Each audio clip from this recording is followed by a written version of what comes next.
sorry, it's General Captain. All right, enough small talk from us. We could be talking about Samurai Pizza Cats all stream. We would have no issue with that. It will happen eventually. We'll run out of convention topics, and we'll just be talking about Samurai Pizza Cats. All right, this is Scarlet Rhapsody, and this is our first live episode of Convention Tea. And this is a show where we talk about conventions. This is all brand new to us, doing something live, showing our faces to you as we talk about con culture, and just refreshing ourselves for 2021. Honestly, it's the natural evolution of the 0 Hour podcast. That's how I kind of view it. And just to introduce ourselves, in case this is your first episode or first time tuning in, I'm Dame Scarlet Asnable, but you can call me Scarlet. She's a much more simple name, like mine, Jared the Greek. Or the Dapper Bard. Whatever you want to call me. He answers to both. Yes, and a ding bell in the middle of our screen. That's just my mobile phone notifying me that we are online. Oh, good that it... Mobile dashboard notifications. Five minutes into us starting the stream. But anyway, this is just our convention show where we just talk about convention life. Even though things are kind of weird right now, and that's what we want to talk about on today's show, because 2020 threw a curveball. It began promising, though. Yeah, just to kind of give you some background on us. Again, this is your first time tuning in. We run Scarlet Rhapsody. I've been running Scarlet Rhapsody since 2002 in my dorm room at Sonoma State University, and I just wanted a web space to just talk about just my experience at cons, whether or not I recommend a con to go to. Back then, I was very limited to just Bay Area events, and since then, I've been traveling around, getting new staff, just coming in and out, and just kind of going across the country, covering conventions whenever it just fit into my schedule. So this is our first time doing something like this live, showing our faces, because when we did the podcast, we just recorded into a microphone. I could be in bed closing my eyes, just recording and just talking, and hey, this is all new. Yeah. And I get to show off my Dia Kurosawa shirt. Yay. I like Dia, whatever her name is. I'm wearing You're wearing a great tracksuit. Because it's comfy. There, I'll unzip it so people don't think I'm just wearing a tracksuit. There, it's actually a jacket. There. It's chilly, people. It is surprisingly chilly in Southern California right now. Meanwhile, our East Coast listeners are like, ha, ha, ha, ha, ha. Well, I would much rather have snow. I get to wear nicer clothes that I prefer, and I get to have, snowball fights, or possibly have my dad come back as a snowman. Anywho, all right, so let's just recap 2020. As you said earlier, Jared, the year began out fairly promising. Yeah, there was some fun events we went to. Not everything was really at its top of it. We'll get to each one as we go, but for the most part, I was kind of looking forward to things, especially, some of the larger cons that were coming up later in the year, which, of course, all got canceled. Sort of. Some got online. But it began, again, with some excitement, I'll be honest. Yeah, it seemed pretty promising. We had a lot of plans lined up. At the end of 2019, I was really getting into the Gundam franchise. I had all these Gundam cosplays planned. I was working on Relina Peacecraft. I was working on Sailor Moss, which I actually did get done in time for Anime Impulse, and I was so thankful to wear her at least once in 2020. Because even as I was working on Sailor, I was like, I need to wear this at a con. I just need to wear this at a con. And I think that was just something in the universe just telling me yes, go to Anime Impulse, wear Sailor, and just have fun. Sure, voices in my head, I will do that. And then as for me, I was on the other side of wanting some new Gundam cosplays.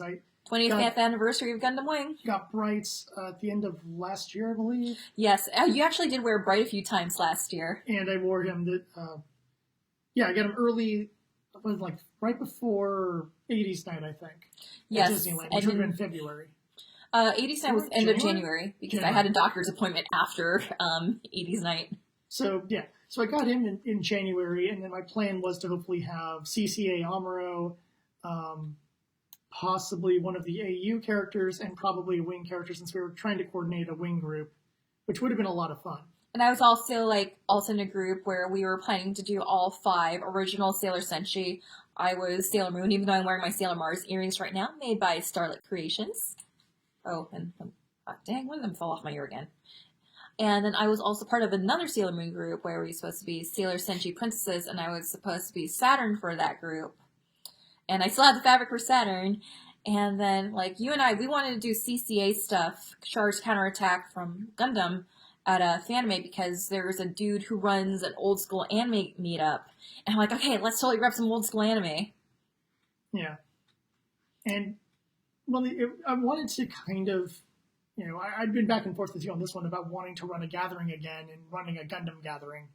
But I want to be, you know, the right Gundam character when doing so. You need to be someone who commands respect. Bright's a lot of fun for that. I would say that Counterattack Amuro is in that category, and certain AU characters I really like are in that category as well. Although some of them might not be as well known. If I go as Jamil from Gundam X, I doubt anyone will have any idea who I am. Because even I had like this long bullet point list of characters from Gundam I wanted to cosplay as. I was lucky to get Sailor Moss done. I was lucky to finally finish Relina in her It's Just Love safari outfits. I wanted to do that. I originally was going to be like, okay, this will be my last day of the con outfit for every con I attend this year because it's shorts, it's a shirt, it's a pith helmet, white boots. I mean, easy to get in and out. If I have to fly, easy to get in and out. I mean, simple outfit. Well, depending on where we're flying out from, you can just continue wearing it. People just look at you going like, "Wait, did you just get done at a safari?" You're like, yep. Yeah, I just came back to Animal Kingdom. Yeah, and I have like this huge the leopard jacket, and I could just wear my leather jacket over it when I'm traveling. But I mean, like, you probably could just wear it straight up at Animal Kingdom, and no one would notice. Stop. The best. I should do that, like, when we have some free time and go to Animal Kingdom. Pose with a rhino and lions. Anywho. You got to see this ending sequence, people. It's great. We didn't get this ending sequence in the Cartoon Network broadcast. We got a really awesome remix of Just Communication, but for laughs, if you haven't seen the ending theme to Gundam Wing, It's Just Love.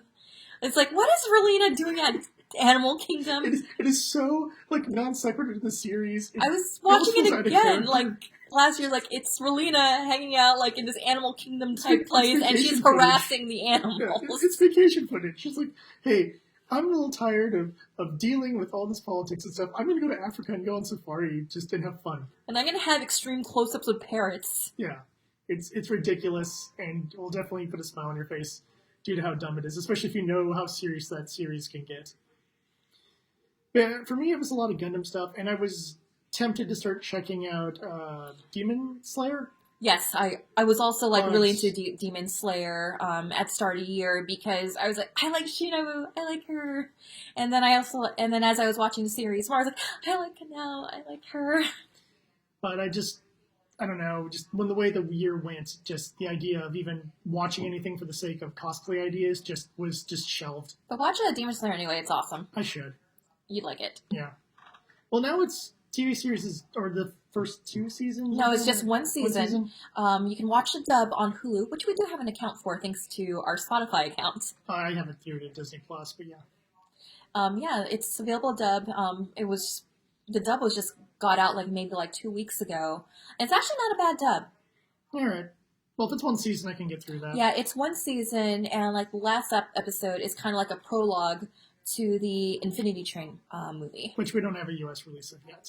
Yeah, but I've heard good things about it. It's kicking butt in Japan. In fact, it's the #1 movie in Japan, beating out Titanic, Spirited Away. Yeah. But okay, yeah, so cosplay plans completely got flushed. You had a lot more than I did. Mine was more of a, this series, ... question mark. And it was going to be, okay, I'll rewatch stuff. I'll, maybe talk with some people if I have other people interested in a certain series. Oh, do you need me to fill in? 'Cause here's the 2 or 3 characters I like. And once everything kind of got bad, especially in March, we were still kind of thinking that way. April, we were back and forth, should we still be working on some projects? And by the time it got to May, we were like, okay, Fanmay's canceled. They're probably going to cancel Anime Expo. Yeah, but before we get there, let's talk about the cons we actually did go to in brief. All right. Anime Impulse. This was different because this was one of those ones where I don't even consider it a convention. I know it technically is, but because it was set up at the fairgrounds, I don't think of that as a convention in the traditional sense. There was no convention center. It wasn't at a hotel. It was at the fairgrounds. Felt more like like a trade show kind of setting because it was in part with Asian American Expo and like this beauty convention going on at the same time. In fact, what convinced me to do Anime Impulse was a friend of mine by the name of Jimmy Sherfy. He was like, "Hey, this convention has food. It has food from all over." Like That was my reason for going. I'm like, you know what? You had me at food, Jimmy. I will drive up there. I will figure out how to get there because Google Maps wasn't the best at giving us directions. Well, we got to the fairgrounds themselves. Getting into the proper gate was we found someone else's car and followed. It's like follow the anime, the car with the anime plushes. Yeah, we followed that person. And then when we parked, we knew we were in the right place because all these cars had like the Peaker anime stickers. Mm-hmm. I'm one of them because I have Saber on my car. Oh, you see the plushes on the dashboard. See the plushes on the dashboard. You see like the anime like have like the peaky face from the cars. You can also tell like who has what waifu based on their stickers. Yes. And like you and I were like, on the way to the entrance. We're like just judging like, oh, that's your waifu, really? Like, this person is a person of culture. Yeah, depending on what series or which flavor they chose. Because it was just kind of fun just walking from our car to the gates because we were like, okay, let's judge people's waifus. But Anime Impulse, it was a different kind of vibe. Like, we only did that for one day. It was a 2-day event. I mean, we had our favorite food trucks there. We had Okamoto Kitchen. You can actually watch one of our reviews for Okamoto Kitchen. I reviewed their special box they were doing for the event. Which is really good. Mm-hmm. Yeah, I love it when they make stuff, and I really like the fact they're still they're still in business in 2021. So it's really nice to see them anytime they're in our neck of the woods, and like, okay, we gotta get our non-bomb, we gotta get our curry burger type thing. My karaage is just best. Karaage. Yeah, I do love me some karaage. They had some fun stuff at Anime Impulse. They had live music. They had live karaoke. They had like the Atasha cars, and the dealer's hall was like in this pavilion type of thing. Because as I mentioned in the 0 Hour podcast, Asian American Expo and Anime Impulse kind of reminded me of Epcot in a way, where you have all these different pavilions dedicated to like just different things. So I kind of like, just as a joke, I kind of call it like the Epcot of conventions. And you're also learning something too. Yeah. Because the Asian American Expo, they were also celebrating Lunar New Year, so you can also just kind of like get some culture in there too. Mm-hmm. Like you even had like Indian belly dancers like in one of the pavilions, and you also had some really interesting things like you have like boba, and if you didn't have cash on hand, you can pay via Venmo, which was something I've never done before. And the anime pavilion was pretty interesting. I actually found some Salem Moss merch there. I got some Salem Moss keychains. Like, oh wait, there's Gundam 79 merch. Yeah, you also got your Char Zaku keychain thing as well. Yes. And then I was looking around at all the Gunpla kits, of course. Ended up grabbing just like some basics for my collection. They had a Zaku Zaku versus Gundam dual kit thing, which was nice. Though they also had stuff I lament not grabbing, like the Cassilia Forces Zaku. Zaku 1, did not grab that. Did not grab the, I guess like Crossbones version 1, which is an older kit that I should probably get the real grade or something instead. But I'm missing on those. But the biggest thing I missed out on that like upset me is they had a little animal adoption booth thing there. And they had who you call the blonde Jackie. This cat looked just like my old cat Jackie, except for instead of black fur, it was yellow fur. So I called him Blonde Jackie. And probably would have given him a real name if I had brought him home. And I lament not bringing that cat home because the kitten was adorable and needed a good home, and I would have given him the bestest home. I think the favorite thing I bought from Anime Impulse was like my Saber Nesso, because my car is all sabered out, and she's just riding it on my back seat. I was cosplaying as Gilgamesh in his casual form. And I'm like, hold this. There's photos of me holding the Nesso. It's the best. It fills me with joy thoughts just thinking about it. Yeah, overall, we had a great time at Anime Impulse, and I gone out on a limb just saying like this is like the best value con you can get, because I think between the two of us it was like less than $30 for a day, and you still have like some quality like voice actor guests out there. You could still like really hang out with friends. You could see there was like a lot of amazing cosplays, a lot of demonstrations of stuff too, so you can watch some really cool things. Like you said, the belly dancers, I believe they had martial arts ones. I think I watched one of the martial arts ones. I usually watch martial arts demos. When you see people who really know what they're doing, it's the coolest thing. So yeah, I really liked Anime Impulse, and they are planning on 2021 to have a show in May at the Pomona Fairgrounds. So hopefully things will be better. That might work a lot better for spacing of people because of how large the fairgrounds are versus, say, a hotel or a convention center. Unless you got like a LA convention center size convention center. Yeah, hopefully things will be better before May. Fingers crossed. I like to be optimistic, but I also like to be precautious as well. Because there's just like a lot of dealers that just been hit really hard with the pandemic, with 2020 reasons. And I'd like to see my favorite dealers and my favorite small businesses also get some cash monies too. Because I have had a friend who was selling at Anime Impulse, and her business, she's just struggling to just keep afloat. So definitely like support like a lot of your favorite people in Artist Alley. Definitely tag their work, tell them like, hey, I got this amazing example. I got this event here from Sugar Siren on Etsy, and she does like Love Live accessories and face masks. So I recommend Sugar Siren. Support your favorite artist. And if it does end up going through, we need to try to see if we can put together a cosplay team and just have us all walk around all cool. But one of the good things about the virtual convention environment is it's been really great for artists, because I know, like, example, in PMX's Discord, each artist has like their own like virtual booth, so they have like their own virtual chat where they can like talk about, these are our sales, this is what kind of fandoms we sell, these are our commissions. So it's really interesting to see how Artist Alley has like transitioned to like a virtual kind of space. But we'll get more into that when we talk about the virtual setting. So, Jared, you attended Long Beach Comic Expo. I wasn't there for that. Yeah, well, here's the sad part. Long Beach, as I talked about in the podcast, I'm sure, was that the Long Beach conventions have been kind of going downhill a bit. This one definitely felt smaller than previous years, but there's still a good amount of content and what have you. Like, they're keeping the content there well. They're good amount of guests, but it just kind of felt, you could feel just every year just shrinking just a little bit more. I haven't heard if they have any 2021 plans. I would doubt it.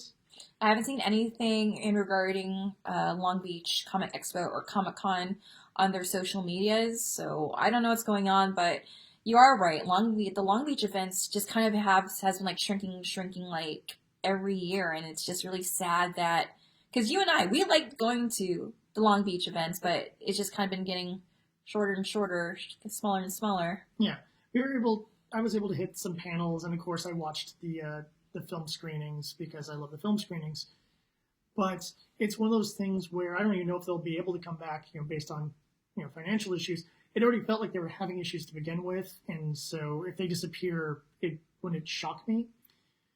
What the big thing was is I remember us spending time on the podcast, that one and the one for Comic-Con at the end of 2018, or end of 2019, excuse me. At the end of the 2019 event they did, and the beginning of 2020 event, I believe in both podcasts, me and whoever else went, were talking about like ways they could improve, ways they could try to, keep the life of the event going, and because we all liked Long Beach. It was a great, fun, small event, and we don't want to see it, fade into nothingness. And unfortunately, because of the virus and everything, I don't know if, financially they'll be able to rebuild themselves. And even if they do, I don't know how many people would go, out to the very cramped Long Beach Convention Center for a convention under the current circumstances. All right. And then you also ended up going to another con, OrcCon, and I had to refresh you on that memory because you thought that was last year, just showing you how time works in 2020. That was the end of 2019. I was like, no, that was 2019. You're wrong. No, it's OrcCon, because I remembered that I was at a Revolutionary War event, and I would meet up with Yeah. meet up with y'all at Curry House afterwards. Oh god, Curry House. We'll get to that in a bit. It's worth mentioning. But that was a really awesome event. It was at the, I always call it the PMX Hotel. It's the LAX Hilton. It's where PMX was almost always at. All the years I enjoyed PMX was at that hotel. Except for that one year I didn't enjoy it. But it was just weird because, if you ever watched any of those TV shows or movies where the character goes into the location they haven't been into in years and all the little flashbacks are occurring like in real time as they're walking through stuff. That's what it was like to me. Like I'm walking through the lobby and there's just the image of me dressed like Gumshoe with the one other person who made it to, or one or two other people who made it to the Phoenix Fright Gathering that one year, and I'm flashing to hanging on the steps and getting the pictures of me as Mr. Chang. I'm flashing to this is the karaoke room. Oh, this is where my one friend did his panels. Oh, this was the screening room where I was watching whatever that kung fu flick I was watching years and years ago. And it's really odd, like how your brain just kind of does that to you. It was almost like coming home. It was really kind of strange to say it that way. But the event itself was really cool. I mean, just going around looking at the various miniatures and the area that used to be where they would do the concerts and where their PMX would do the martial arts, they had just tables of people were just playing with each other. Other people just had their displays set up and just looking at everyone's miniatures, everyone's boards, and how they did it. The dealer hall was actually the same dealer's hall, which I loved. And just going around there and seeing people pitching their games or going to places of just rows and rows and not grabbing that BattleTech starter set kind of feels like I was like, oh, I'll get one the next time I go to this con. Throws up in the ball and starts crying. But so many demos. That basement area was where they did Adventures League, and so me, Stan, and Deb were able to bring back our characters. Stan forgot his because Stan. Why would he not? And so Stan started up a new bard while Deb and I continued the adventures of Parth and Lalathea. And we had a lot of fun going through the Kalashan deserts. It's such a great location to travel. But, there's a lot of great memories, a lot of great fun there. And one of the things I learned while going over it was that, they have games going around the clock. They'll do Midnight Werewolf. And you playing werewolf, however many people, there. And I was sitting there going part of me wants to get a hotel here and just run, sign up for some DMing or something like that and DM some games and just try to attempt a 24-hour straight kind of convention thing, going to the hotel room occasionally to just crash. But for the most part, trying to just enjoy every little thing. The whole, oh, do I have time for this demo? We need to meet up with you for dinner.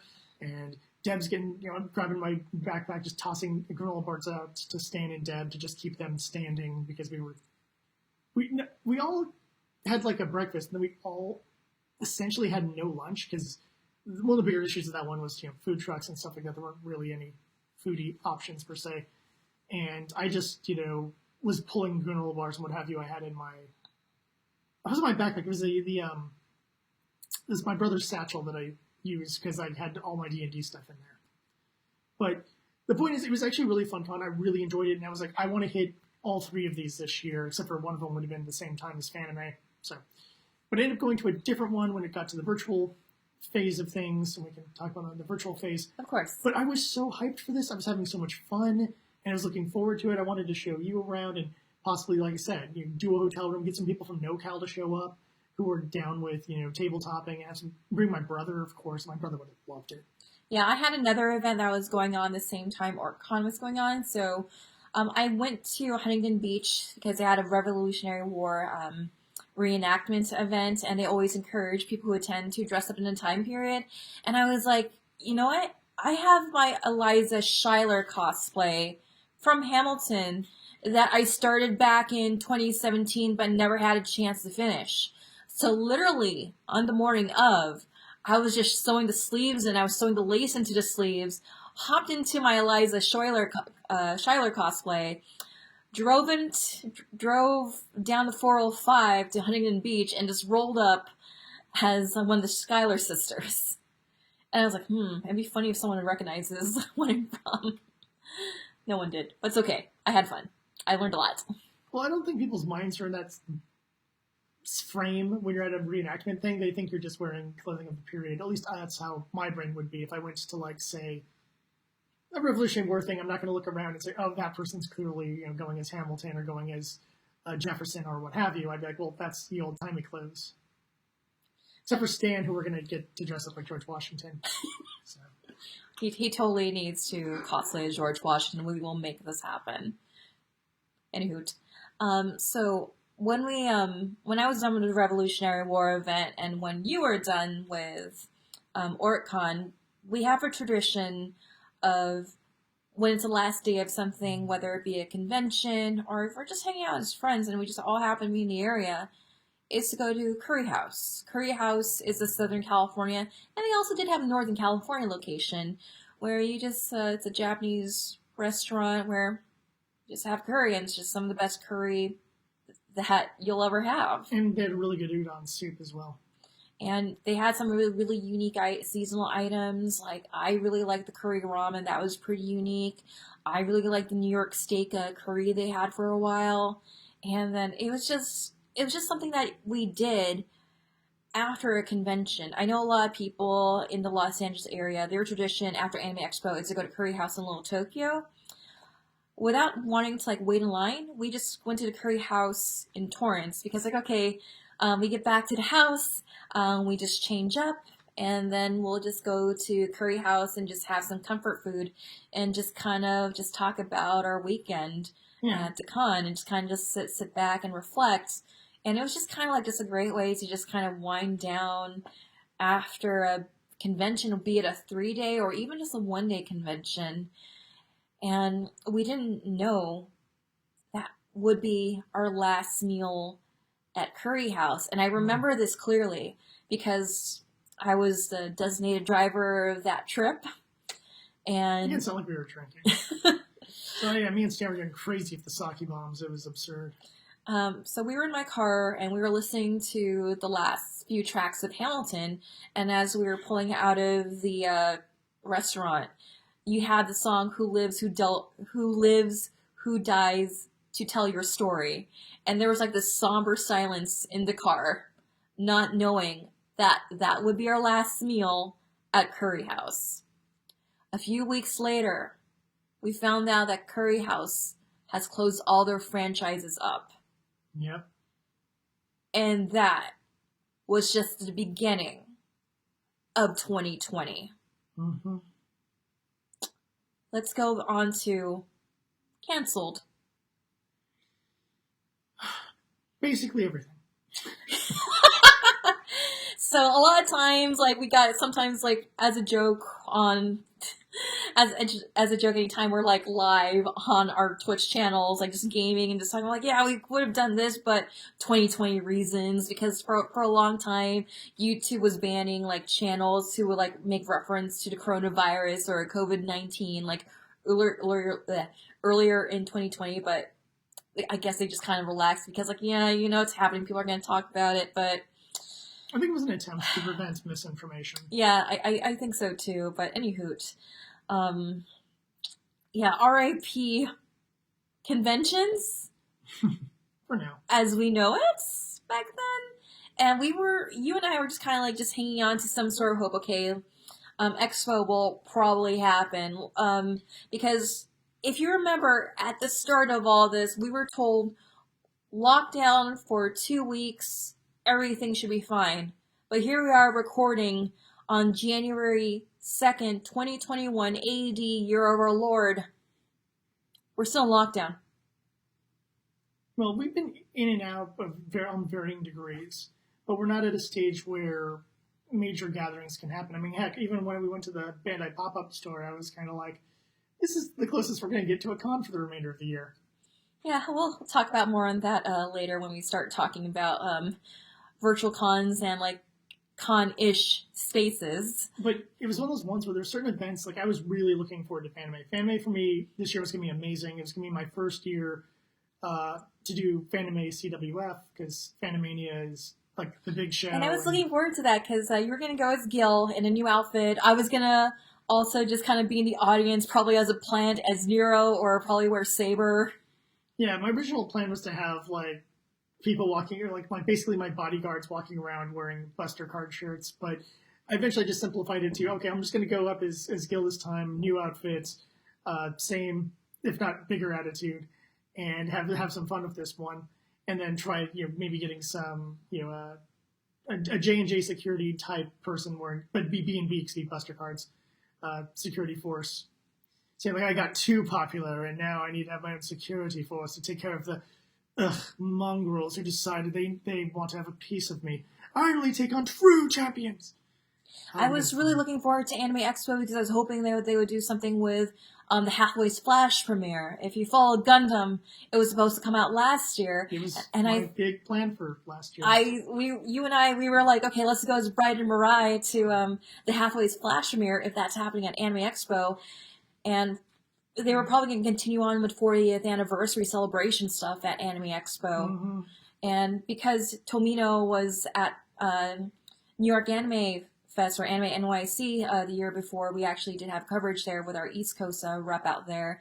I was hoping to make a trip out to Anime NYC because, like, okay, yeah, I got some quality guests. I'd like to meet Yoshiyuki Tomino for the first time because we had a chance back at New York Anime Fest 09, and like, was he there? Yeah, he was there. I don't remember that. It was so long ago.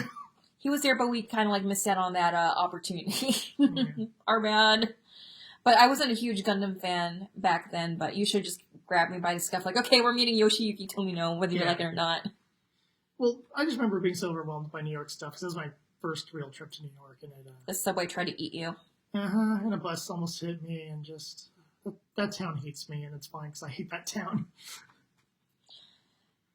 Yeah, like there's like so many events we were looking forward to because I had like a sudden like resurgence of like just being proud of being an anime fan because I was just getting really into Gundam. There's a lot of amazing things that were happening with Love Live, as you can see here, Daya.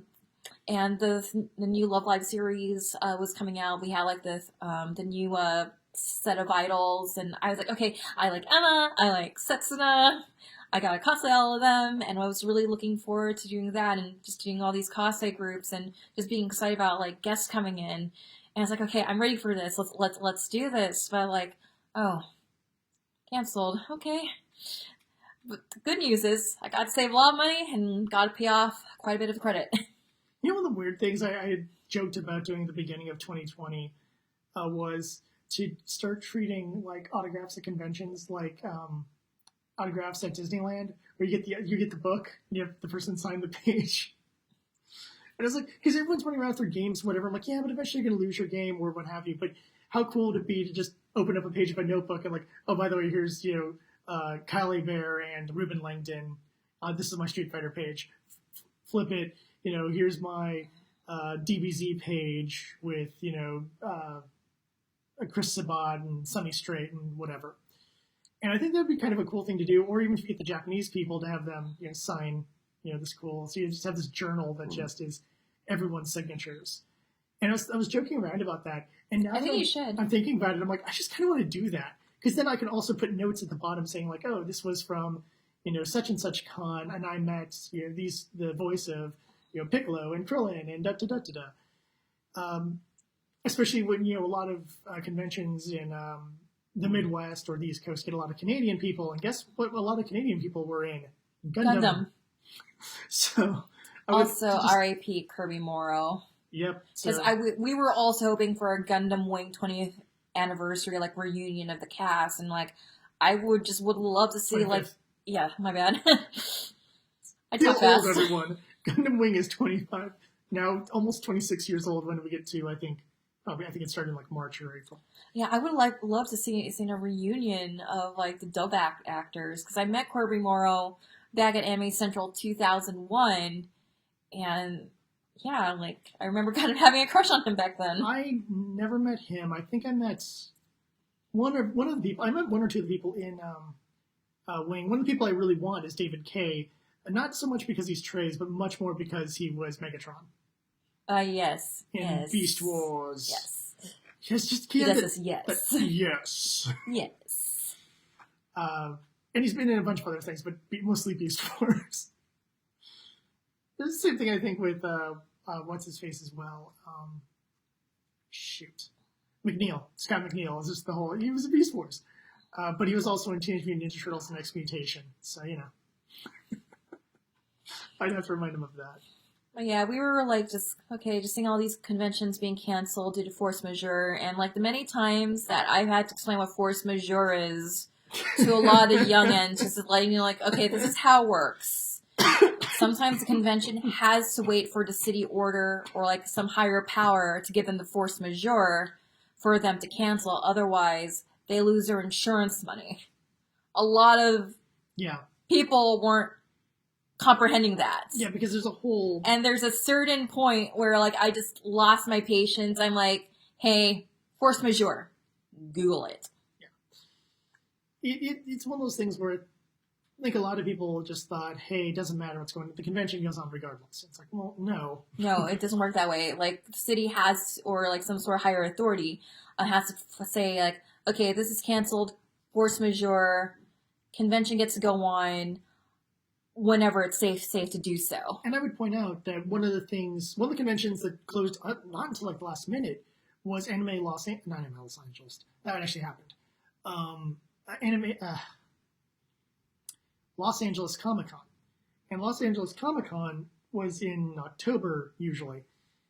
And, throughout the entire year, like, no, we're still going.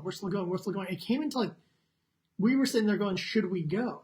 And I was in the position of, yes, I feel as press, it is the right for us to go, check it out, see how they run things. If it feels like they're being unsafe or not following rules properly, then we can leave.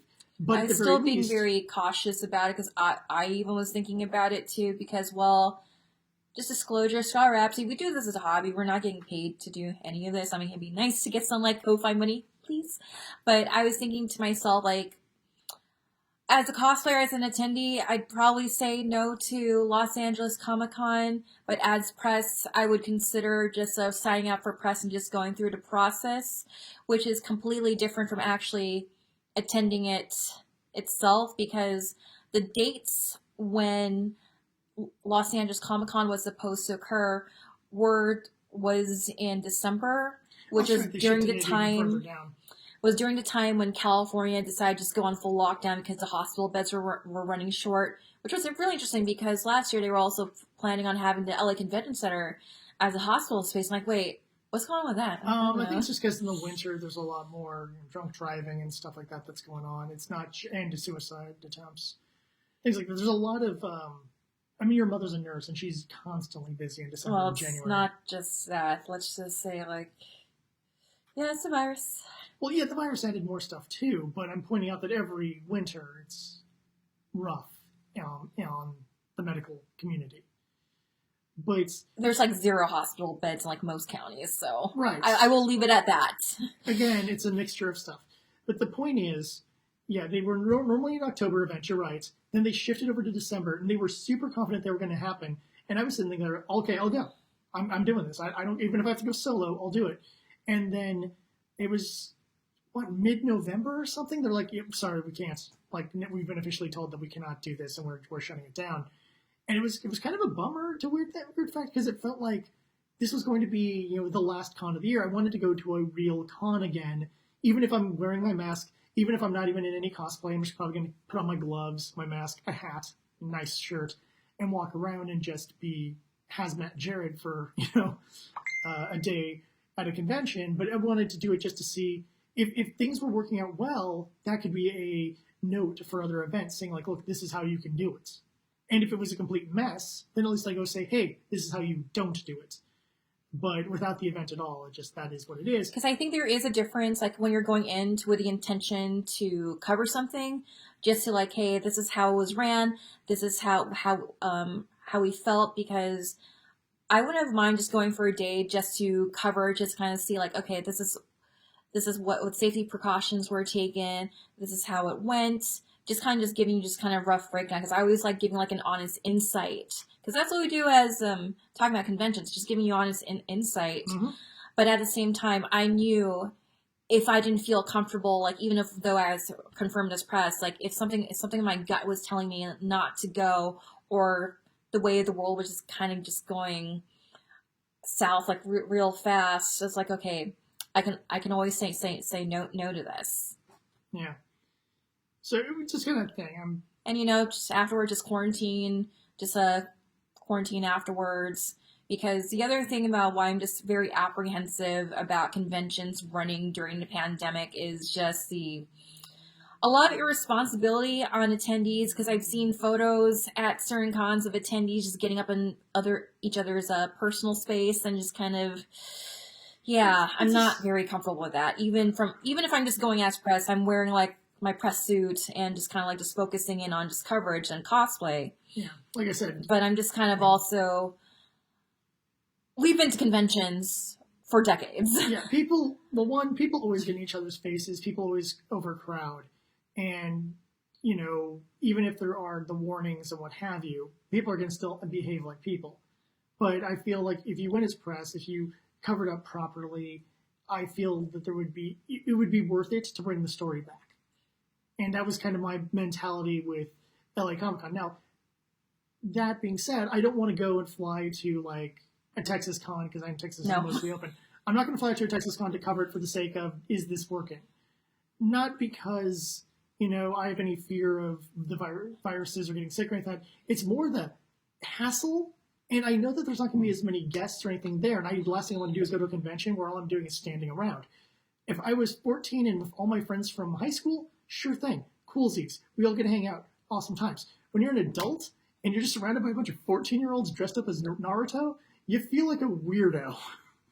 Unless I'm running a panel. Unless I'm meeting certain guests or covering a concert or covering, A&B contest or whatever. I need something to cover as press. Yeah, because there's also that convention in Texas that I think had one of the guests tested positive for COVID, and it was irresponsible of the con not knowing or not informing prior. I don't know the full story, but I just remembered that there was a guest who was like, I forgot whether it was exposed or like, I think it was exposed. And you're kind of supposed to like let people know, like. But wasn't it the guest said like, yeah, I'm not going because? No, they went anyway. Oh, they did go anyway? Mm-hmm. Oh shit. See, that's the kind of stuff. That's just also what I'm just also worried about. Why I'm very conscious. Like, yes, I mean, as press, it's great to have the story, but you're kind of in that rock in a hard place. And like when you realize, like, at least in my opinion, I'm doing this for free. I don't have any insurance covered by Scholar Rhapsody to like protect me in case of I'm not getting any hazard pay for this. So I mean, if it comes down to it, just for the sake of my health and for those around me, I probably wouldn't cover it if it came down to that. But at the same time, I'm also someone who likes to tell the truth and have the truth out there, and just also likes to just like, here's the most accurate coverage that I can give you. This is how they did it. What we can learn from this experience, and how do we move forward at this point. For the time being, that's not really a major concern. It'll be more of a thing to talk about later in the year as, potentially events open up in other states. But for the time being, it's less of right now it's more of a thought experiment than anything else, I'd say. But it is, when things were closing down, things later in the year were still saying, hey, look, this is going to be a quick thing, don't worry about it. And as the year progressed, that became less and less the case. And as the year progressed, we started getting more virtual cons, which those are interesting experiences. We were involved with several of those. Yes, virtual cons, pros and cons.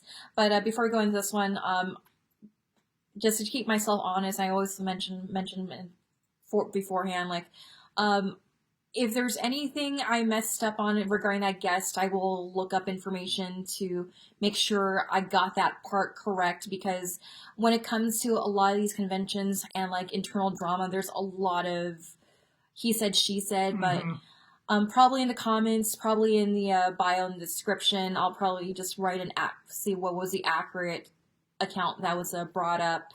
But either way, I mean, if you're exposed to COVID, that is kind of the responsibility of folks knowing for the safety of other people. Mm-hmm. But I will do my due diligence to just make sure I have that correct information. So, yeah, due diligence. All right. All right, virtual conventions. So if we can't have conventions in the usual space as the hotels or the convention centers, where do we have them?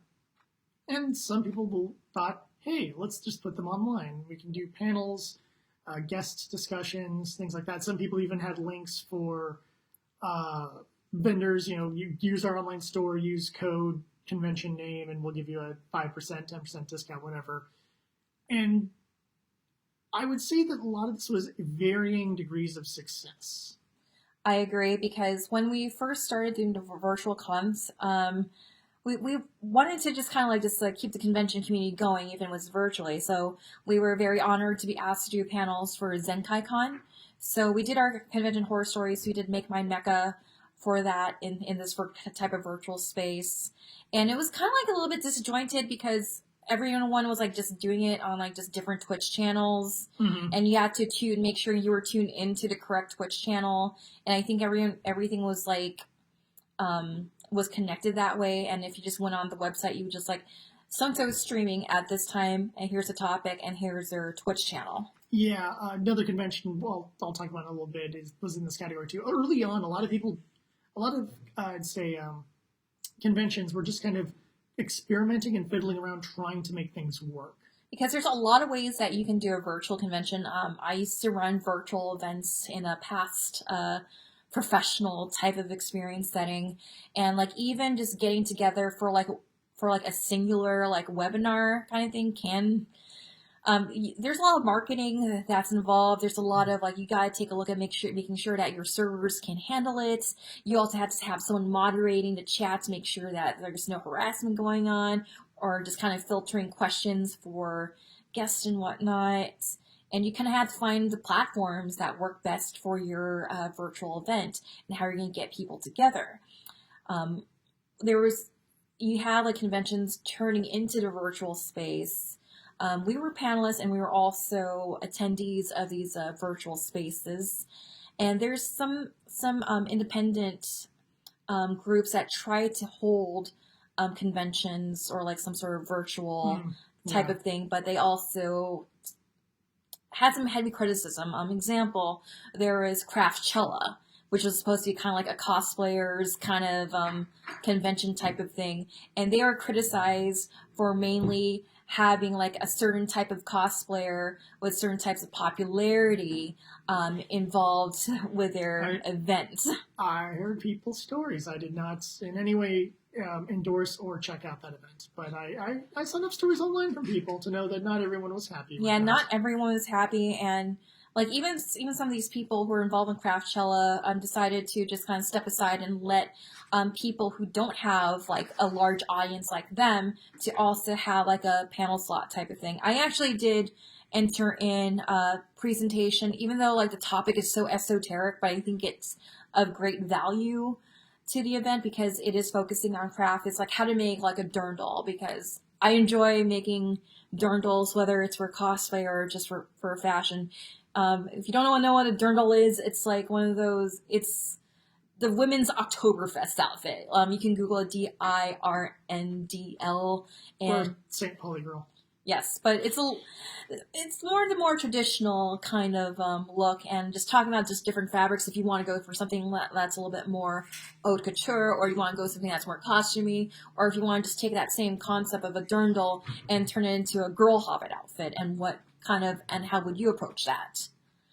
But I got rejected. No harm, no foul. But sometimes I just kind of look at these events like, are you just really promoting other cosplayers because they're your friends, or are you promoting, or are you really here for the community?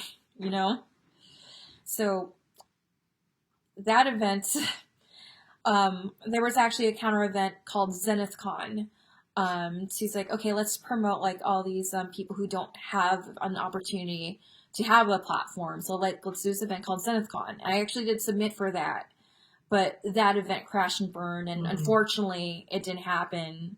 sad to say. I think it had a lot of potential. A lot of people were recommending that I go for it.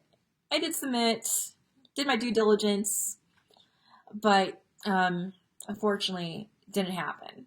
One of the first virtual events that you and I attended was Anime Lockdown. I didn't hear about this until the last day of that event on Twitter. And then I was thinking to myself, like, well, crap. Had I known, I probably would have figured out how to cover this event. Mm-hmm. And the event had was mainly on Twitch, and it had like a singular account where the events would stream one after another, and it also had a partner Discord page, and you can kind of see like what was going on to some dealers, and it was mainly an event just talking just of industry releases, some panels here and there, but it looked like it had a lot of potential. Right Stuff had a panel. There were a couple of industry panels going on.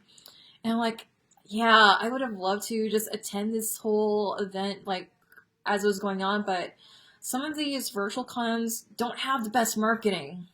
Yes, that's one of the bigger issues is I could tell from we did panels for at least 5 events. At least 5. Probably more than that. Do you have the numbers on how many? I don't have the numbers offhand, but I could name off the top of my head which virtual conventions we did panels for. So more than 5, probably. Mm-hmm. Probably. And the one thing I noticed is some conventions had a much bigger audience than others. And I don't think it has anything to do with the size of the con. I think it honestly has to do with how are you going out to reach the people? How are you letting them know this exists? Because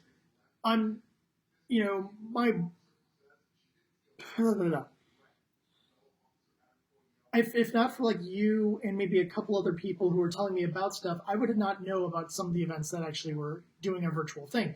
Now, yeah, I wasn't going and searching what conventions are doing virtual cons this year, and I guess I could have and had that, but it would be really helpful to see either the advertising or see something on Instagram or on Twitter that makes me go, oh, coolsies, such and such con. Yeah, I don't know if I have a panel for that, but I definitely would like to see. Oh, they're going to have a one-on-one with such and such via Zoom, coolsies. That kind of stuff would be really something would have appealed to me, and I felt like I never saw advertising for anything. And advertising, by the way, doesn't mean you buy a commercial on YouTube or something. Advertising could literally just be spamming social media, buying sponsored posts. I think a lot of cons kind of just learned that lesson, and especially with conventions like for the later part of the year as everything was going on online. Like, I know because we're on Anime Expo's mailing list. Yeah, that I knew about because we're on the mailing list. And had Los Angeles Comic Con decided to shift into that mode, I was on that list as well. And either way, LA Comic Con, they were going to stream virtual panels. So if you wanted to still be a panelist and do a panel from home, they would just stream it on in a panel room. Yeah, so they did some stuff like that. So being on the mailing lists helped with that. Although I did get a little bit overwhelmed by the end, and there's a few like I said, a few mailing lists. I'm like, how the heck do I get on this, and can I get off? But that just kind of comes with being press. If someone gets your card, you might not. The person you might not want to have your card has your card. But that was the only way I knew about certain events that were doing virtual stuff. I felt like I never saw anything on Twitter. I never saw anything on Instagram. And I'm on Instagram a lot, by the way, people. So you can't go and say, oh, did you see my post? The answer is 99% yes. Unless it was one of those like, oh, I was busy and I didn't check my things all weekend. But if you're, Otakon or something, you shouldn't just be posting, oh, it's Friday, here's my one post. That should be a post every single day. Otakon was really good about advertising, because I actually did see that they were looking for panelists on Twitter, and they were really great about that. Conventions like AWA, I didn't. Example. I should have used a different. AWA, I didn't see their post until like the last minute, but then again, I would also blame algorithms on that as well. Yeah. Because you're also fighting the algorithm. You're also fighting amongst the other social media doldrums. Because I know there's been times when my account has been shadow blocked or shadow banned, and meaning it limits my reach of people. So yeah, again, it's just social media problems. But I think the best way for me to like find out about conventions was just being on a lot of these press mailing lists. Just like, hey, we're doing things virtually this year, can you get the word out? And they also depend on press to also get the word out too. And I just tried retweeting as best as I could. Yeah, we did a lot of promotions for any conventions we were involved with. But okay, check us out. if we were just, let's just work back. Let's just say we were both 20 years old. You know, we're like, oh man, I wanted to go to a con with all my friends. You know, how many of these virtual events would we even know about? And that's kind of the thing I noticed this year is it felt like advertising and getting the word out there is a lot more difficult. Because at this point, everyone knows if there's a convention in your local area, everyone just kind of knows at this point. A lot of them have become kind of, zeitgeist is the wrong word, but they're pretty ubiquitous, and you know that your friends are going because your friends are asking you, like, hey, are we going to this? What's our cosplay plans for this? Blah, blah, blah. And if there's a new convention, inevitably someone in my circle is like, oh, are you going to go to such and such con? I'm like, what in the seven hells? And then they'll go like, oh, it's happening in, I'm going to choose a really weird town. Riverside. It's a Riverside convention. I'm like, oh, Riverside's not that far from me. I don't know if I want to drive out to Riverside for a con, though. Is there a web zone? Can I see a guest list? Or of course, actually, my line like became in the last few years, can I still submit a panel for this? Because I'll be more willing to go to an event if I'm doing panels than if I'm not. I love doing panels, people. Yeah, let's just talk about some of the virtual events that we've attended, both as panelists and both as attendees. Just kind of off the top of my head, let's do this in best order I can. We were supposed to do panels for WonderCon, but WonderCon was canceled. Yeah. But what we ended up doing was we had you go on Zoom to pre-record your Final Fantasy panel. Yeah, that was an interesting experience doing that. But because you're not doing it in front of a live audience. You're recording and then you're submitting a video. It's always great when you do certain things that are supposed to be jokes, and you're like, I just hope people at home are laughing because I can't hear the retort from the audience. So, and that's basically WonderCon just placed that on YouTube, and yeah. And then again, we talked. Yeah, it's probably still up because a lot of the Comic Cons, what they did was like, here's our panels. They're going to be live on YouTube streaming, and you can comment as they're on. So I know New York Comic Con did that, San Diego Comic Con did that, and WonderCon went into that format. And then we did Zenkai Con, which we talked about, which was like one of the first ones. So I'll give them points for just kind of trying to figure out a system while we were just kind of still in the middle, like just figuring everything out. We did Anime Lockdown just for like a day, but I like the content they had. I just kind of wish that I knew this beforehand, that I didn't have to know it from a Twitter post. That I saw at the very last minute, like, hey, I'm running this panel on such and such at Anime Lockdown. I'm like, oh, I gotta tune in. And I'm still in my jammy jams tuned in on Twitch. And then Anime Expo, they had a virtual. They had a lot of stuff. They had a 2-day virtual event, and I really felt like I got a lot out of that. And I actually did give that event coverage. Yeah, that had concerts, that had industry panels. It had everything that you could want out of Anime Expo without dealing with lines, without dealing with heat. Yeah. Even though our house didn't have any AC. Yeah. I really liked it because for a lot of the voice actor panels, for Q&A from the audience, they would screen questions. So before like a question would pop up, a moderator would screen it, and then a voice actor would answer. Yeah, because a lot of times you do get a lot of spam comments on the Twitch streams and on the YouTube streams, because a lot of people will be like, "Where's JoJo? Insert JoJo meme here." Right, but also even if you just go to regular panels, you can't guarantee what those people are going to say into a microphone. And some people will say the weirdest stuff, and the poor guest. Mm-hmm. I don't envy that position of being a voice actor and having someone say something really weird or not family friendly, let's say. And you just got to kind of smile and nod and go, yeah, okay, cool. Yeah, I really like a lot of the panels they had at Anime Expo, even though a lot of them were pre-recorded. I really like, I forgot what studio it was. Oh, Good Smile. They were doing a company tour of their studio, just like, this is where the magic is made. So, like, this is our floor where we do our painting. This is our floor where we keep, like, our models. These are our fuzzy shoes for the office so we can walk around comfortably. Well, yeah, when you're commuting from like the train, to the office. You gotta have some comfy I shoes. point out that in Japanese schools, you're supposed to take off your shoes, put them in a locker, and have your school shoes. So, like, it just feels so Japanese. Like fuzzy to shoes. show up from the train, walk into your section, you put your shoes away, you grab your fuzzy shoes, and you're just like, okay. Like, here's our garage where we have all our Yatasha cars. This is where we have, like, our Yatasha bikes or whatever they are.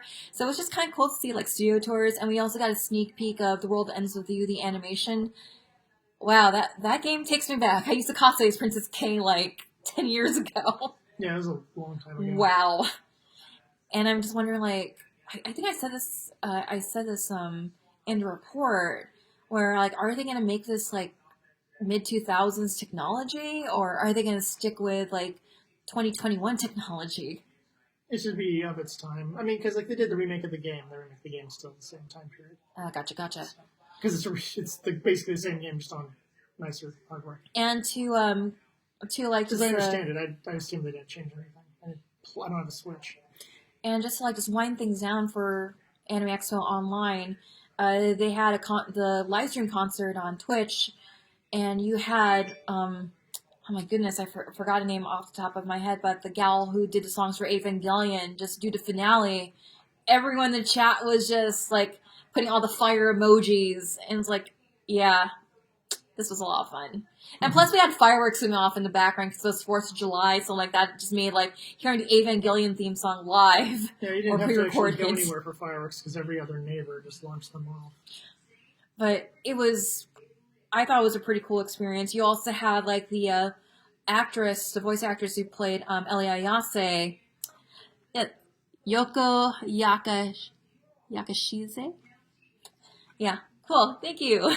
And then you also had the actress for Ellie Ayase from Love Live. She did some of her solo stuff, and it was just always really nice to hear, like, one of your idols just, like, sing stuff outside of Love Live. So I thought that was pretty cool too.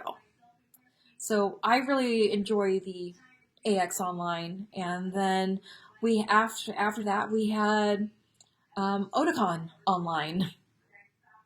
And we did a few panels. Yeah. Did we do 1 or 2? I think we did 2, and I believe they both had to be pre-recorded. No, we had to do those live because I was handing you props. I remember that because it was one of those thing. ones where it's like, get up. The panel starts in like 30 minutes. I'm like, ugh. Like just dragging myself out of bed and throwing on clothes and splashing water in my face and going like, right, East Coast time. Yeah, that was, like, one of the challenges working with Otakon Online is because their event is, like, on East Coast time, so, like, everything, like, ended, like, at 3 o'clock Pacific time. But what's very helpful is they had, like, a Discord green room for all the panelists, so they can, like, okay, so-and-so, you're up, and then blah, blah, blah. So it was very helpful to have, like, that Discord kind of green room. It was really well organized, and arguably, I would say, one of the best virtual events I got to do panels for. And even though Otakon Online was just for a single day, like, you had, like, a lot of high quality, like, fan panels, whereas you had AX that was more focused with industry. Here, like, you had people talking about the history of, like, shoujo, girls' love, and just some other really interesting topics. And you had, like, an MST3K live going on as well, and people making commentary in the comments. Mm-hmm. And which also just kind of leads us to, because, like, while it kind of felt like the comments in some of these panels were like, okay, yay, positivity, yay, the fandom is getting together, and we're all getting to know each other, and just kind of, like, just bonding over our fandom, it also just kind of begged the question, like, are people paying attention to the panelists, or are we just kind of, like, here, just kind of, like, as a fandom reunion, and just, like, shouting out random memes? And honestly, it's probably a little of each. Because I'm glad I did make new friends, like, just even, like, attending, like, panels that related to my fandom, because afterwards on Twitch, we were just sending each other whispers, which is, like, their version of DMing one another, and just kind of like, hey, what's your Instagram? Like, let's keep in touch, because, like, hey, this is a great way to kind of, like, meet friends within fandom, and, like, what's your Twitter? Like, let's follow each other. And, yeah, that was just, like, one of the positives I saw, like, from the online panels. Just kind of, like, just making new connections, and just kind of, like, seeking, just getting new friendships out of it. So we had Otakon online. Yeah. I attended Anime Marketplace a few times to support our friend Lucas because they've always invited us to do the swap meet over at their event. Yeah. So Anime Marketplace, it takes place on Twitch like every couple of months, and it is an artist spotlight.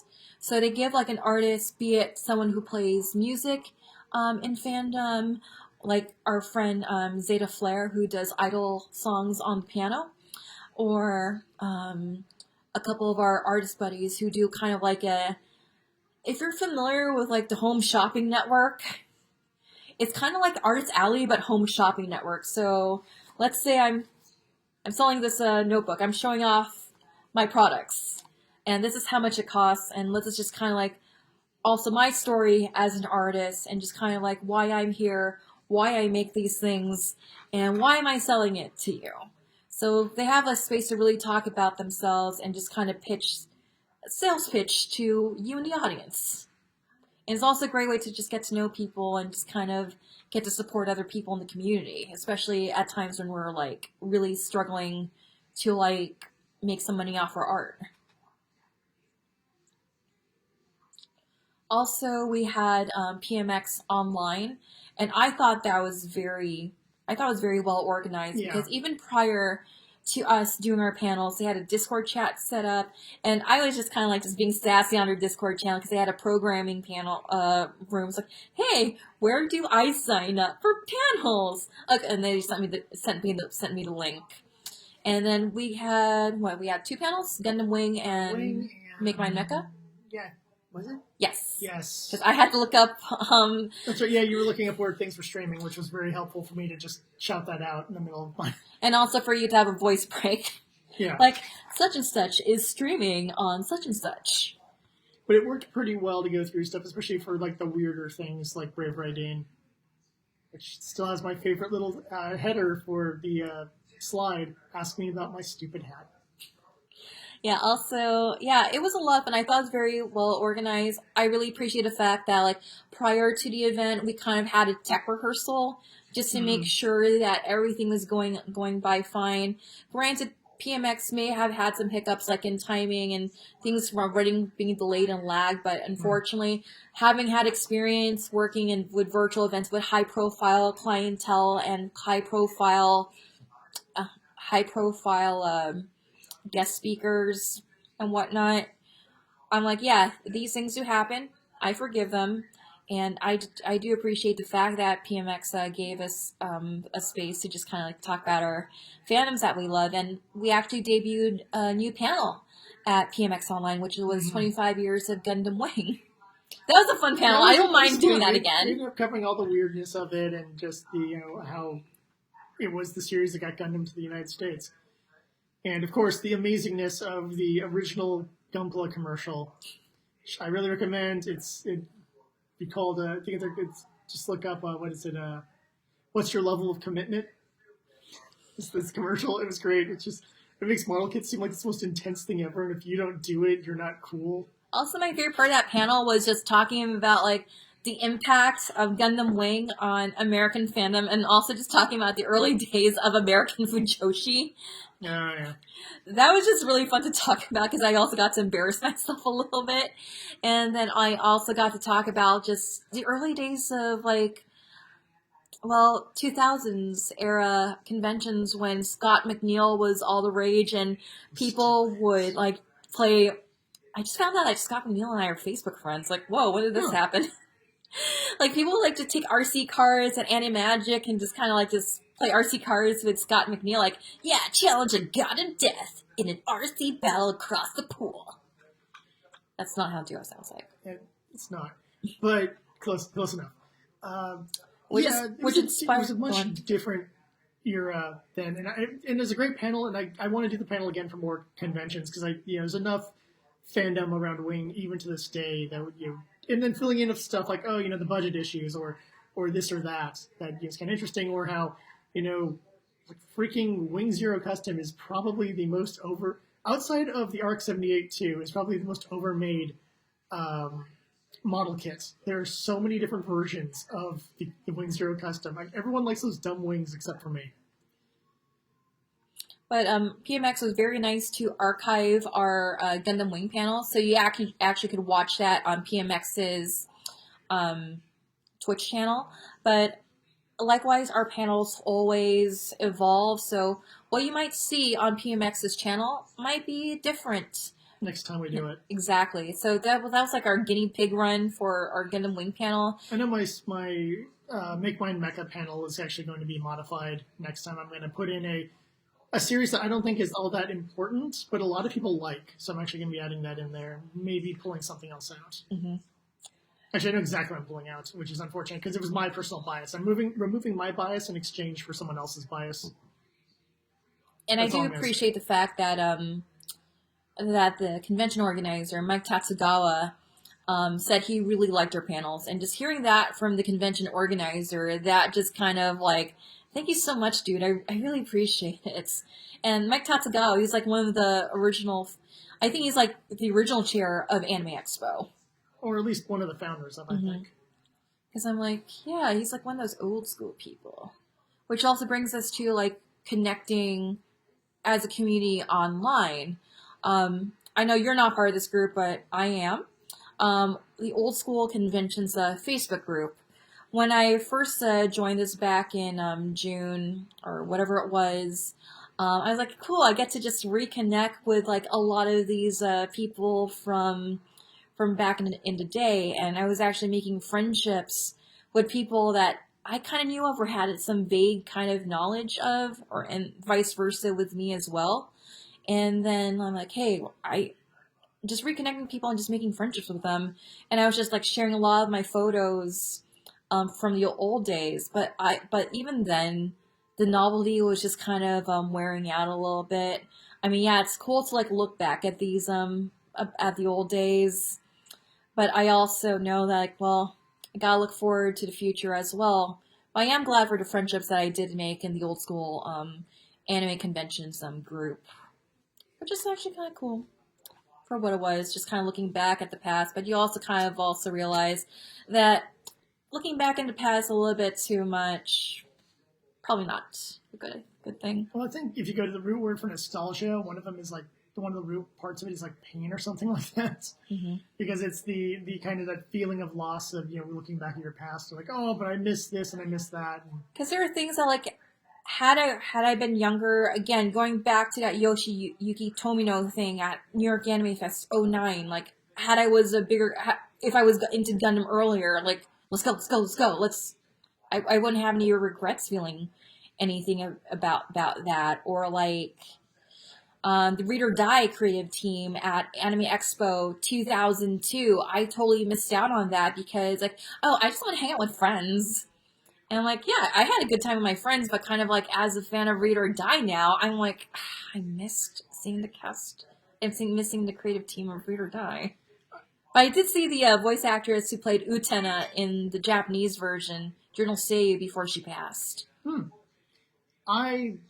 me, when it comes to that nostalgia kind of thing, for a lot of times for me, it's just the missed opportunities with friends or contacts, where it was like, or even potential romances, where it's oh, I met this person and we were talking and I never got the contact information, and it's always what it goes for me is like, why did I not get this person's stuff? That person was doing a YouTube channel, I'm doing a YouTube channel, we could have done something together. Or why did I not? That was always my thing. It's less on a guests thing, and it's significantly more of a human interaction thing because I don't people good, but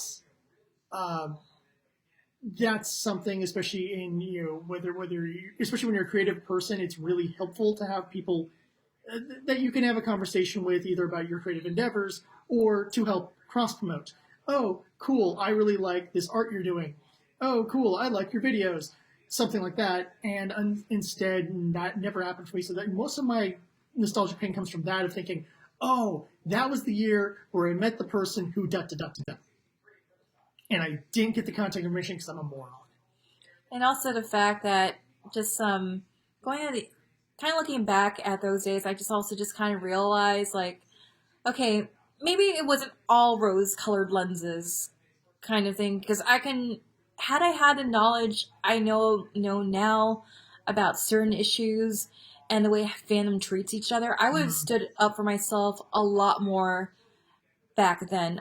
I'll keep a brief example, but I'm kind of glad I did stand up for myself when a convention organizer was being blatantly sexist and thinking that I wasn't the editor for Scarlet Rhapsody and the editor for our convention music videos. I'm glad I stood up against him on that, but I kind of felt like I could have stood up for myself more, knowing the knowledge I have now, about like standing up for myself and being in that advocate for myself.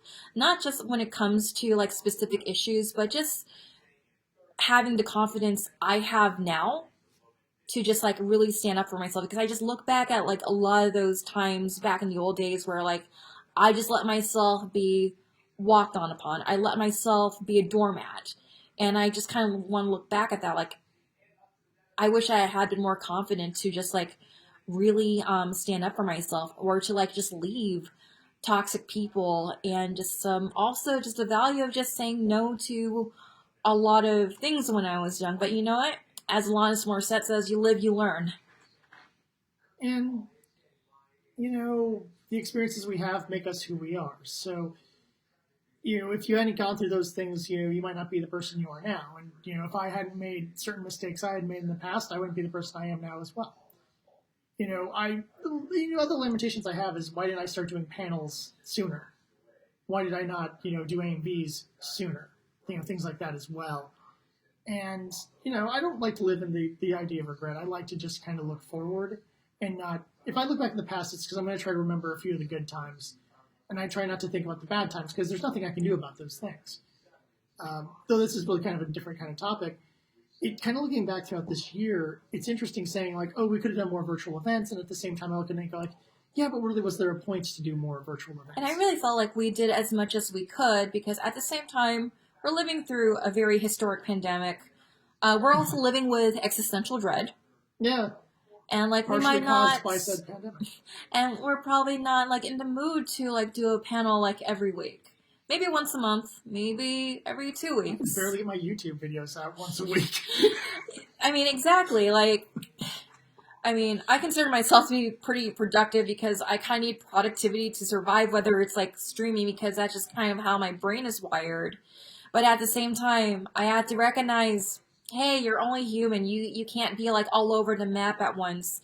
Don't stress yourself by being like on every single panel at every single virtual event. Like, just do what you can. Like, and there's things where experiences that didn't quite go the way I wanted them to go, but I have zero regrets. Like, I did the Gateway, which is the second Strategicon event this year, and I actually did a promotion for the card game I'm going to be putting up onto crowdfunding this year. And I was planning on having it done last year. What really slowed things down was, the virus decided not to stop. There was that whole, in the summer things will start to return to normal, and I needed normality to get stuff moving forward, and I didn't have it, and I had to just delay, and then before I could do it, I was like, to heck with it. We'll start it late January or early February, because at this point there was no feasible way it was going to work. And the last thing I wanted was to be sitting here right now going like, well, the good news is they do have my product produced. The bad news is it's in a crate somewhere and it'll get here eventually. I don't want to be that guy there where the people had to wait 6 months to get the thing they ordered. Because if you're going to do it right. Yeah. And so I'm glad I did that panel. It taught me a little bit more about marketing the game, and hopefully I got a few people who saw it, who when they hear about the game or when they're going through updates on various crowdfunding sites will go, hey, that name sounds familiar. Was that the panel I saw last year? And then bada bing, bang, boom. And that's kind of more, what I want. And, do I regret, like, I should have waited it out if I'd known this was all going to happen? If they did a winter online event, which I don't know if they did, I honestly was so wrapped up in real life stuff.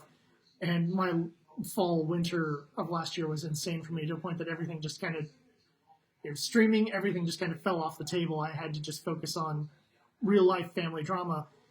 But that would have been the better time to do it, because then I'd say, and we're going to start it, on January 21st or whatever. And that could have worked out really well for me. But I didn't know that. There's no way you could have predicted. And I'm glad I did that panel. And I'm looking forward to this, when this crowdfunding thing is done and it's successful, to doing a panel of Strategicon. But this time it's completed. I can hold up the real product. I can maybe get my artist in, via Discord or something on there talking, or maybe a pre-recorded message from my artist that I play as part of the presentation. There's things like that I can do now because I've learned and I've grown. And even though last year was an incredibly depressing and definitely, probably everyone could put it as one of the worst years of their life. Some people had it worse than others for sure, and some people have had other years that have been way worse than that. I personally have had years that are way worse than that. But it still was a tough time and a bad time for everyone. But as long as you learn, as long as you grow, as long as you try to new things and learns to adapt to the situation, then, you're a better person because of it, ideally. And I feel that I've become a better person because of the challenges of last year. And I'm looking forward to this year. Whether we're doing more virtual cons, whether cons open up, and, like I said, I put on some gloves, I put on the mask, and we, hope for the best. Maybe quarantine for about a week afterwards, just to be safe. Then so be it. I mean, would I like the vaccine to come out and get distributed to everyone tomorrow? And get a vaccine. You get a vaccine. You get a vaccine. Fanime's back on, and get the message from CWF going like, "Hey, is Gil coming to Fanime?" I'm like, I'm already at the convention center waiting for you guys. What are you talking about? Yeah, that's what I would love, but I'm realistic enough to know that that's not likely. But the virtual cons will happen. Yeah, I doubt we're going to be getting conventions as we know them this year, and I think 2022 is going to be a safer bet where we're going to have conventions as we know them, because just for me personally, 8 hours in a mask, that's not comfortable. I can do my errands wearing a mask. I can go to Trader Joe's getting this and that wearing a mask, but I can't do a mask. Honestly, it'll depend on the convention center, because there's some where, I'm not in the LA convention, that's a mess, but say Ontario, when we went to that center, there's zones where we could leave the building and probably be spaced out enough for people where we can take the mask off and just snack on some sandwiches or just breathe. Especially hey, Ramses is in the chat. Hey! And that's, if everything's going to be virtual this year, they know more. Last year felt a lot of experimentation, and it felt like it was all over the place. Definitely turned out better than others. And I think what we've learned from last year of virtual cons, we can just really move forward, because I only attended one event at Crunchyroll Expo this year, and I was mainly there to support my friends in the cosplay contest, and I really liked how that was organized and who they got as judges. They got experienced cosplayers as judges, and I think they also got someone from RuPaul's Drag Race to also be a part of the judging panel. I know, it is, right? And I'm just sitting here, it's that, I don't know, I watched a lot of Simpsons, classic Simpsons. I regret not being in that contest. I had a couple ideas I wanted to do, but it was just too late and whatnot. How does the cosplay contest connect to classic Simpsons? It's that regret when Elizabeth Taylor is dusting off one of her Oscars, and then she turns around and she watches the Crusty comeback special, and she kind of has that regret. I need to fire that publicist. I need to fire my publicist. Yeah, because the line is, "Do you want to be involved in some sort of clown show?" No. And then it cuts to later, and she sees it. She's like, "You gotta fire that publicist." Yeah, I was having that Elizabeth Taylor moment. Mainly because, again, going back to the existential dread, I had no motivation to finish costumes throughout 2020. Yeah. I had zero motivation at all. But you did, you at least brought out your costumes to do the Pass the Whatever videos, because you've done different things you're passing. Yes, I've done a couple of passive videos. Did enter a few online yes, masquerades. Two of them. One of them was the photo cosplay contest, and that was my Yoshiko for a Valentine's group that I did. Because I worked my butt off that costume, okay, if I'm not entering this in anything, why am I here?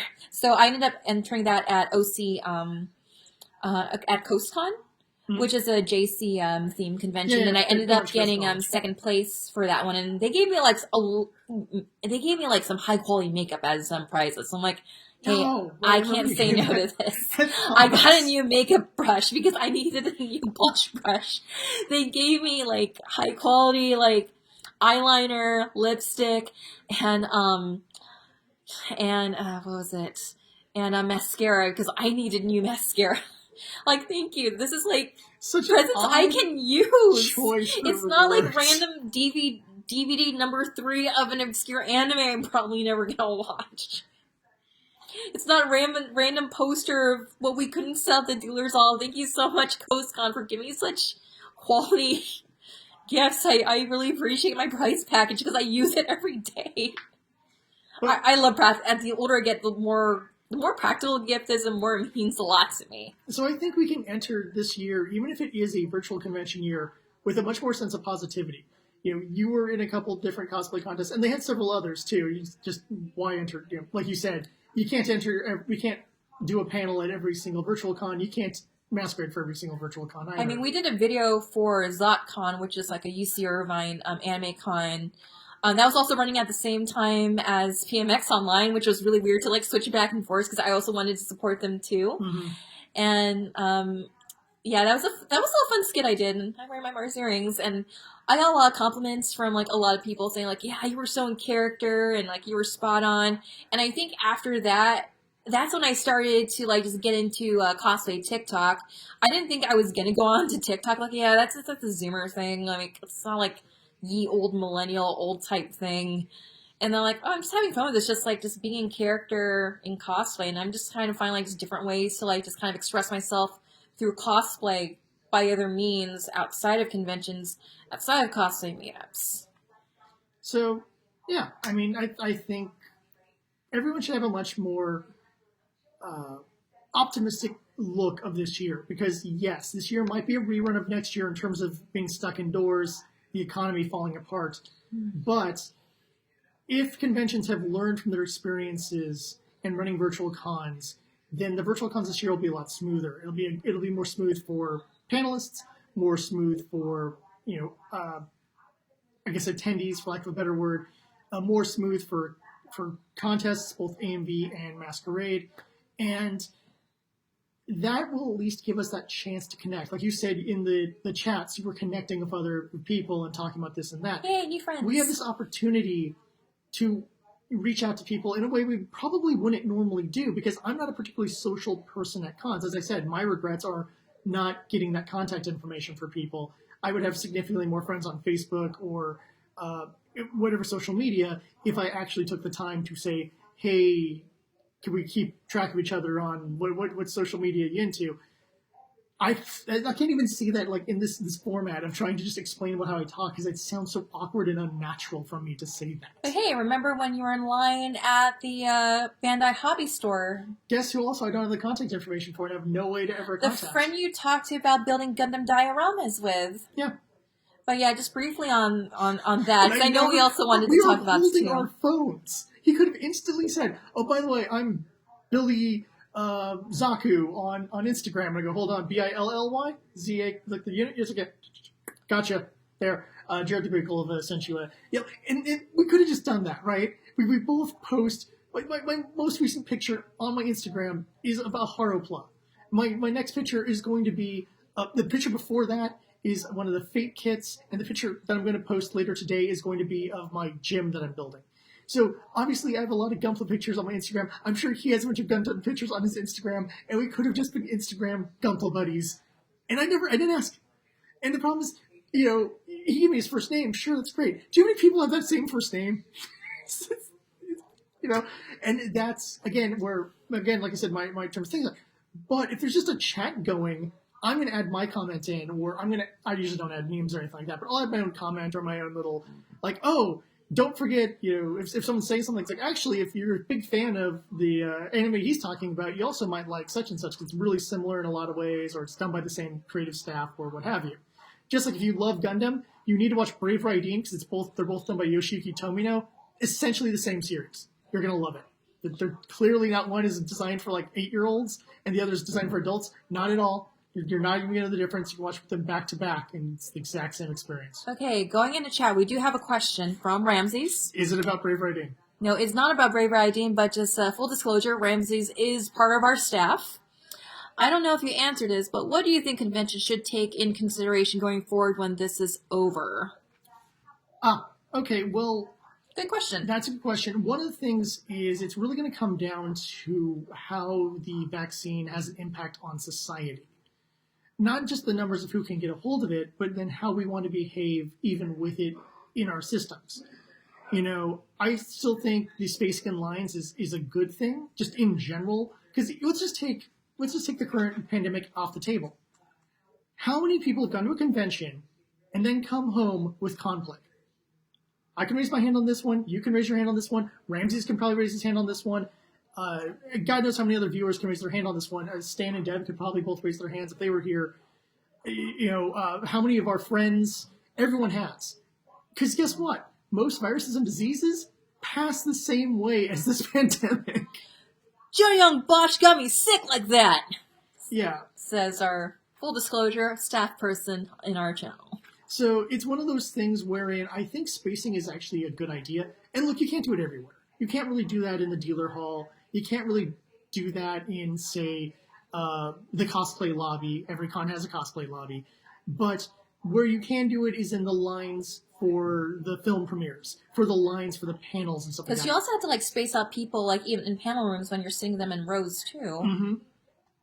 So there's ways like that. I think the spacing thing would be a generally good thing to go in there. If people don't feel safe, masks work, especially if you can come up with a character that wears a mask anyways. Mm-hmm. That's the best way to integrate that in there.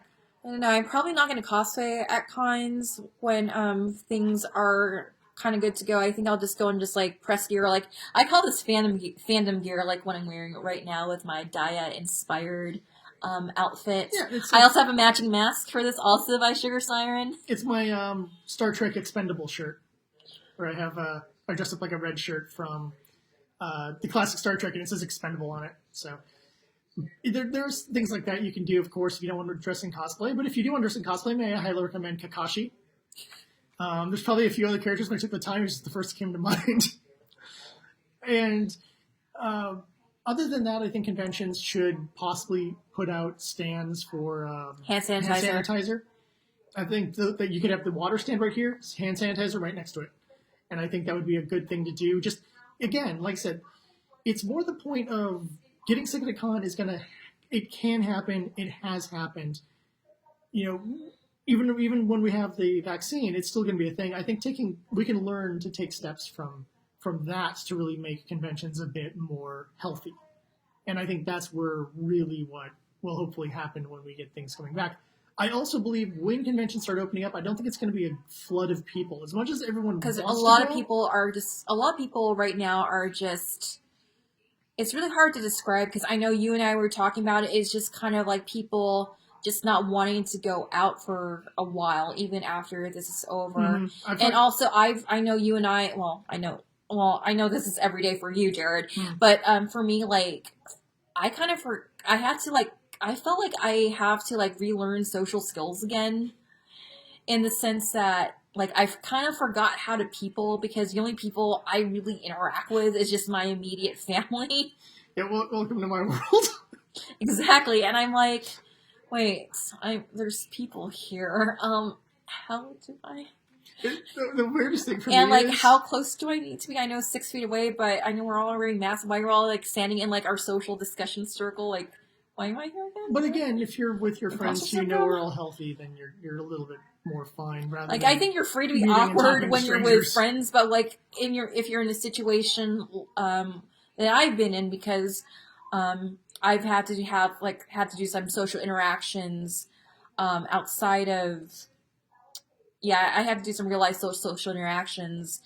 I know, for example, we had a fan approach us when we were covering Taste of Fall at Knott's Berry Farm. Yeah, I really appreciated that. And I was like, I want to give you a hug, but I know I can't. And like, I want to say just thank you and like whatnot, and like how close you want to be for a selfie. And yeah, it's just like little things like that, just kind of like just trolling your mind. My awkwardness came in the fact that like, part of me was like, wait, is this someone I know from cons? Mm-hmm. Like, that was my first thing I thought I had. I was like, is this a fan? The fan's not coming up to me. This is someone we know from cons. So it's like, just act natural. Like, as if you know this person and you've met this person before. Yeah, dude, how's it going? I'm having a great time. What are you eating? Oh, we're eating such and such. Yeah, it's great. We're just about to record a section. But, yeah, if you, it's a selfie, man. Can I just do a quick selfie? Oh, yeah, sure. Wherever you want to stand and I'll wave. Yeah, I mean, it's not it's not like we're trying to be awkward on purpose. It's more like it's been a while since we peopled, and like, how do we people again? And I'm just awkward.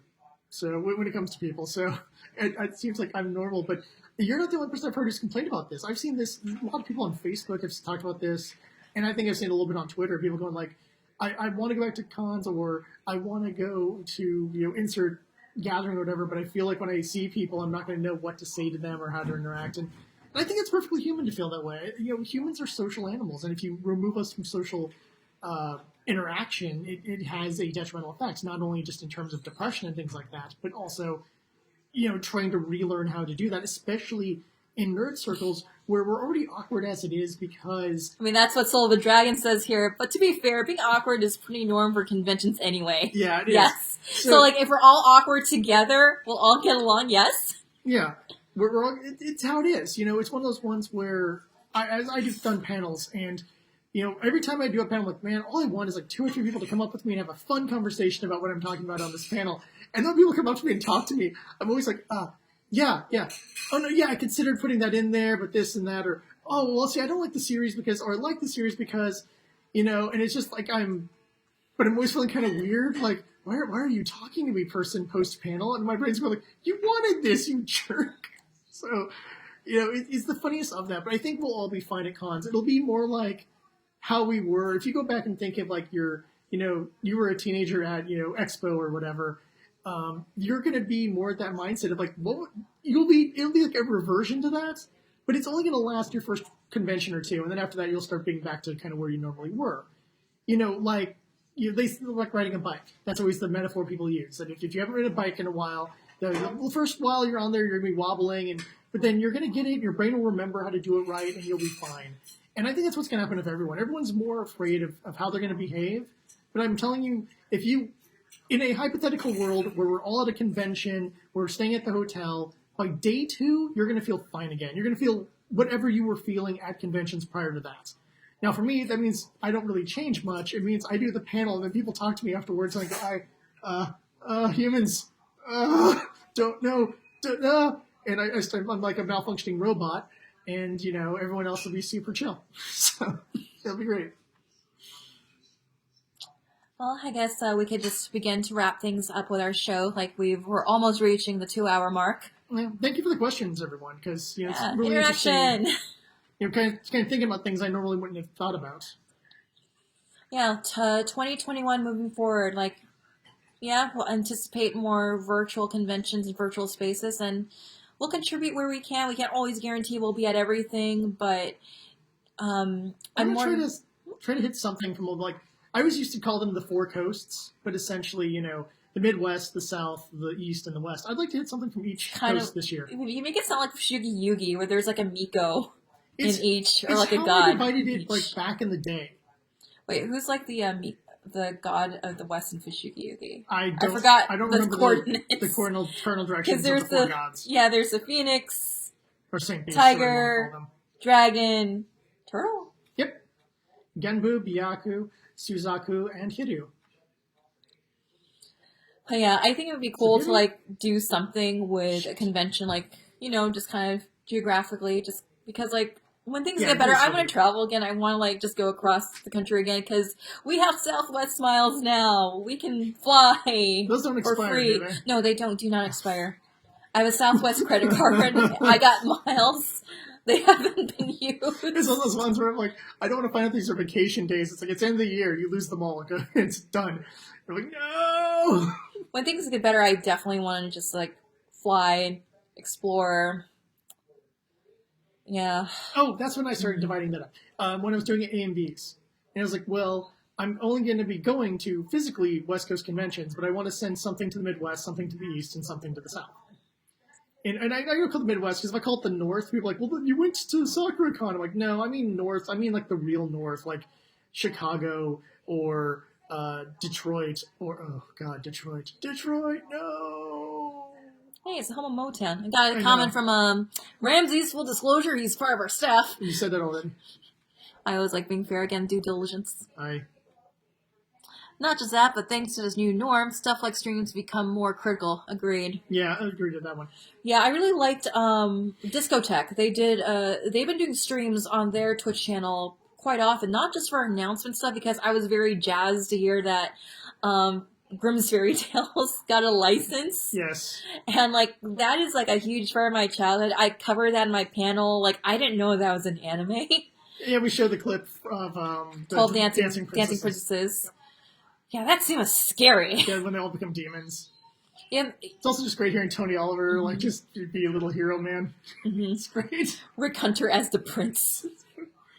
So it's always cool, like, seeing Discotech, like, doing all these live streams and just, like, showing their dubs. Oh. They recently did one of Grimm's Fairy Tales, and on Christmas they streamed this Sanrio.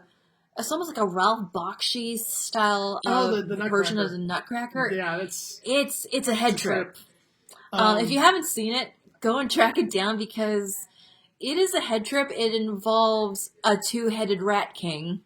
Jared does not like that. I do not, but I was busy doing something else. And it has a creepy Uncle Drosselmeyer type at the beginning. Like, Jared thought it was going to turn into, like, some Victorian Jack the Ripper slasher. Yeah.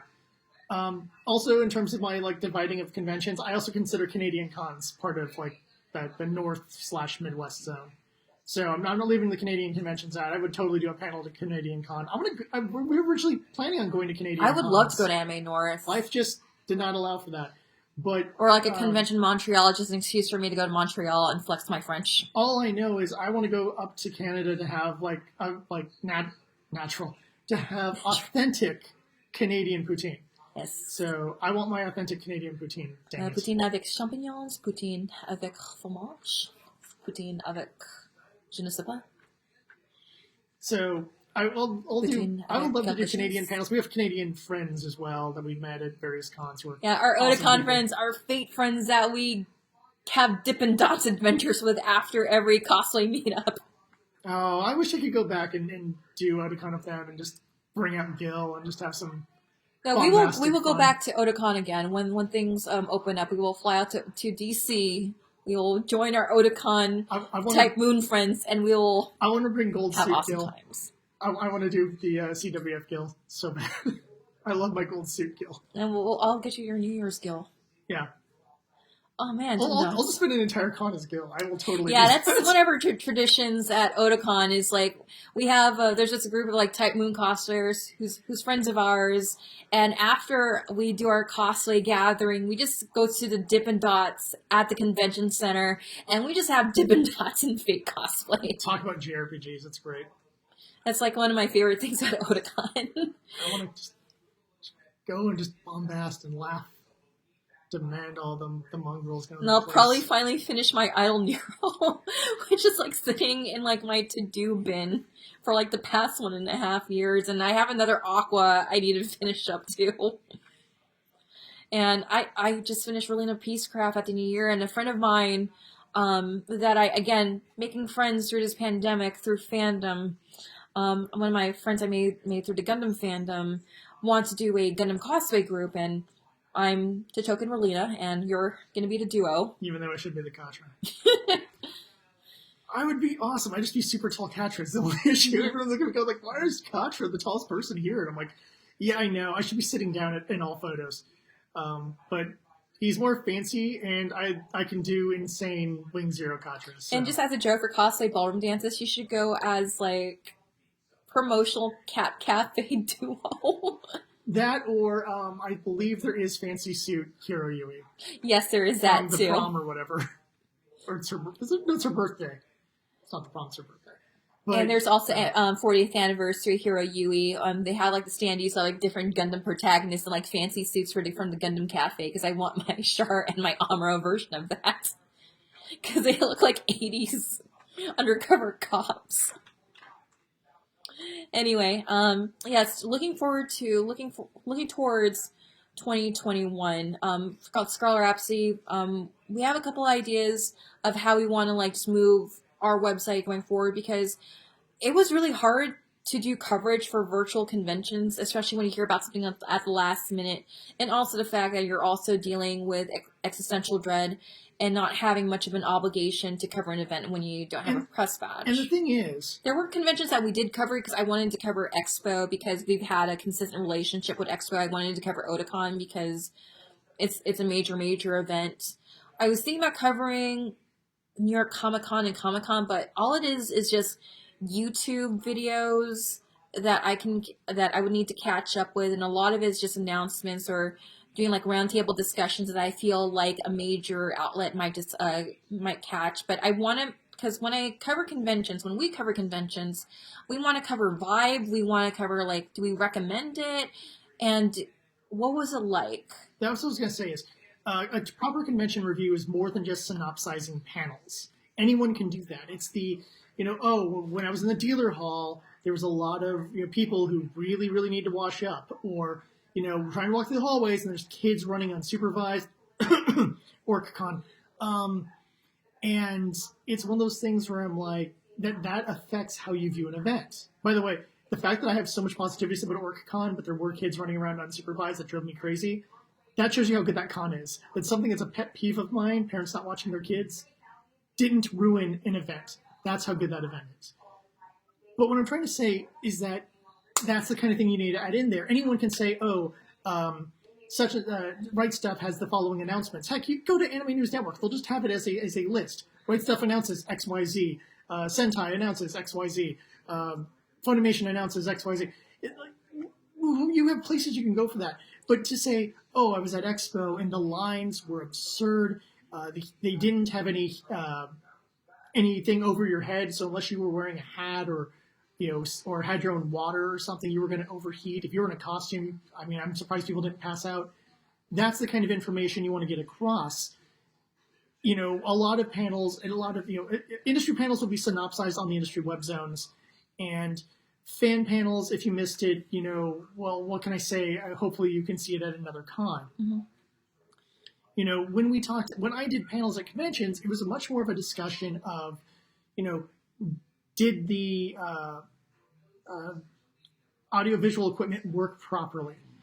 Was the staff, helpful to me if there was an issue? Or did my equipment just have an issue being compatible? Was the fault on my end, which has happened before? Both sides of that have happened before. What is the audience like? Is the audience an audience who will come and talk to you afterwards, or do 3 people and a guy with no nose show up in the audience? Those kinds of things are important. Events that, I hate, it's usually not because the event itself is bad, but it's because of my experience as a panelist was terrible. And there's one specific convention that, and the people who learn the bus know that, like, I at the end of that convention was like, no one even talked to me because I am in I am in berserker rage mode right now. And there's other conventions where I was like, ugh, do I have to go to this? And I really enjoyed them. And, I'm not going to go and call out one or the other, but, what both of those are. Mm-hmm. And the people who went with me know what both of those are. And it's one of those things where that is the important parts to bring over as a review. But discussing like this, we can talk about our experiences running the panels. We can talk about, how we'd improve something, or maybe an online convention provided something else. Like I said, the discount codes for, go to suchandsuch.com and for this weekend. Or just how they promote different artists using Discord. And just how different conventions have adapted to the virtual space since the start of the pandemic. Yeah, well, everything is just adapting to the situation in which it's given.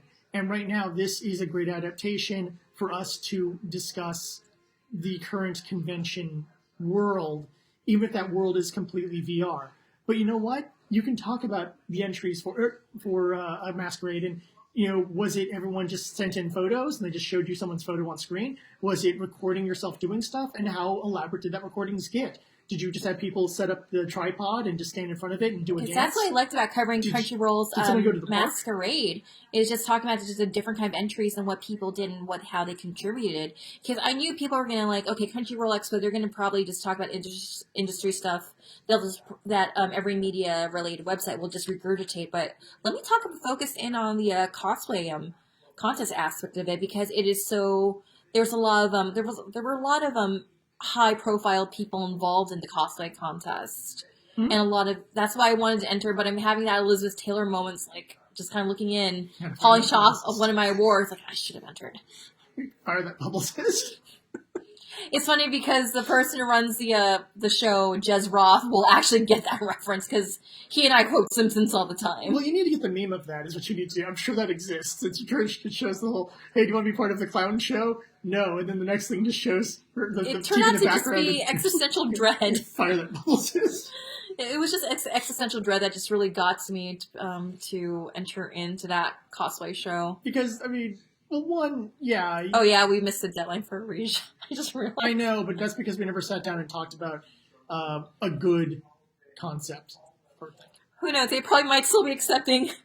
Okay, so just kind of just wrapping up things. Scarlet Rhapsody will be having a couple more content on this channel. This is the first episode of Convention Tea, and every month we will have an episode dedicated to convention horror stories. This is our convention war stories segment, and each time we will bring up like a different theme. Perhaps our first topic of horror stories will be travel survival, or maybe just cosplay malfunction stories. I don't have a lot in either of those categories, other than I do have a great one where... We can talk about that time in Vegas. We can talk about the time when the state of New York wanted to kill you. That's true. That's a travel story. That happened multiple times, actually. We can talk about the time that... We could talk about the time, like, when once upon a time I had a choice between Jared and another guy, and the other guy happened to be on the same plane to New York. Mm-hmm. And without explaining any context to you, you thought that was the Green Ranger. I really did think it was Jason David Frank. And then I explained to him, like, hey, Jared, before I was dating you, there was another guy that I was considering, and... I was like, you were going to date Jason David Frank? You made a bad choice. No, because I was telling you before we got on that plane, like, MMA Jared, champion or something. Someone has been looking at me and staring at me while we're at the gate. That's one of your stories. I think for me, I don't have a lot of bad travel things other than I was trying to go to such and such con and there was traffic. Or this, we can. This is what pre-show notes are for. We can figure this out, and who knows? We can also have people in the chat also share some of their stories. But traveling's a good starting one. I'll agree with traveling. Getting to the con, planning for the con, or that time when you and I were supposed to room together, but that didn't work out because you're like, I don't know who this Erica person is. Yeah, Bye. I honestly didn't know who you were. You were being brought in by someone else who was supposed to room with me, and then That could be its own thing too. I have a lot of stories of like just throwing together cosplay pieces like on the way to a con. And I also have like other, like and the other way I was thinking about theming this was theming it to like certain conventions, because I know you and I, we have Anime Expo, the Long Beach Year stories, Anime Expo, the Anaheim Year stories. Escaping was always the story for Expo, more so than getting there in Long Beach. That's that one. I got a story for that. Yeah, one. we got some great content coming up. The same exact. I think that was the exact same day where we were supposed to go to the A&V contest. Yeah, I believe so. Yeah, because if we can't talk about conventions in the here and now, we can at least talk about our previous convention experiences, kind of what we learned from them, and just have a good time and just kind of like just laugh. And if you have any horror stories, you're more than welcome to contribute as well. I'm more than happy to read them out here if you don't mind. So, especially Ramsey's in the chat, because we could talk about the time when the convention ended up being in Tijuana. Now that's a story. I have a couple escape stories, more so than getting there stories. I have a lot of the I need to get the hell out of here stories, and yeah, some of those are crazy. Oh yeah, Kanji, when you and I were trying to get out. Yeah, Kanji the escape was when I had when one of our friends had to fake having Asian mom problems to get out of a situation. And I had to react accordingly. Like, okay, Asian mom problems. Oh no, your strict Asian mom is giving you a hard time. Let's get out of here. And drama got caused because someone posted a picture of me eating tacos. No, this is a great story, people. That's the best tease I can give for that one. Like, wait, how did tacos? It ties in. It's wonderful. It's wonderful. Yeah, my escape stories, more so than my getting there stories, are definitely some good ones there. Yeah, so we have a lot of content for 2021, just to kind of keep you all entertained, because Scarlet Rhapsody has always been about convention culture, and I just wanted, if we can get 100 plus subscribers for Eat the Magic last year, because most of our focus last year was building our audience for Eat the Magic, and thank you to everyone who has subscribed to Eat the Magic. I'm still sure we did that because there was like no theme parks for me to go and review food, and yet we got numbers. And I'm very happy that we hit 100. I mean, it's not a lot in YouTube numbers, but I'm just happy we got a solid number. It's a personal best, except for I'm fairly certain I had higher than that in my old YouTube. And for this YouTube channel, I know we have our old Sterile Rhapsody YouTube channel. That's why I specify, like, it's the old channel. That one has problems being monetized because it's connected to an old account. Mm-hmm. And this YouTube account that this is going to be archived on is the monetized account whenever it will be monetized. On the old account saying, "Hey, this is the old account." Check I have like text on there, okay, like it's on the banner. All right. And yeah, just the old account, I just kind of keep there as an archive. No, I get it. Okay, yeah. I was just making sure. It's just tied to it's just tied to an account that's like that I was having trouble with setting up my bank account and whatnot with, but that's a long story. But that's why I decided to like set up a Scarlet Rhapsody Convention Cultured on YouTube just as an easier way to just streamline my content and especially have new up-to-date content because I didn't want that to conflate with our stuff from like the early 10s when this is kind of our format-ish. So that is our 2020 recap. We definitely have more content on the way. This is going to be a bi-weekly type of thing. Yeah, so if you have any suggestions, more than welcome to hear, more than welcome to just get ideas, because this is just the beginning. Yeah. Yeah. Welcome to 2021, people. It's going to be a ride. Hello, 2021. Remember, in the words of a wise man, I live my life a quarter mile at a time. Nothing else matters when I'm on that road. All right, we don't really have an outro phrase, but we'll work on it. Yeah, I'll see everyone at the tavern. Yeah, you'll see everyone at the tavern, and I don't know. I'll figure it out. Until next time, we'll see you in 2 weeks, and join us around the fire for some convention horror stories. I'll bring the whiskey. Look forward to it.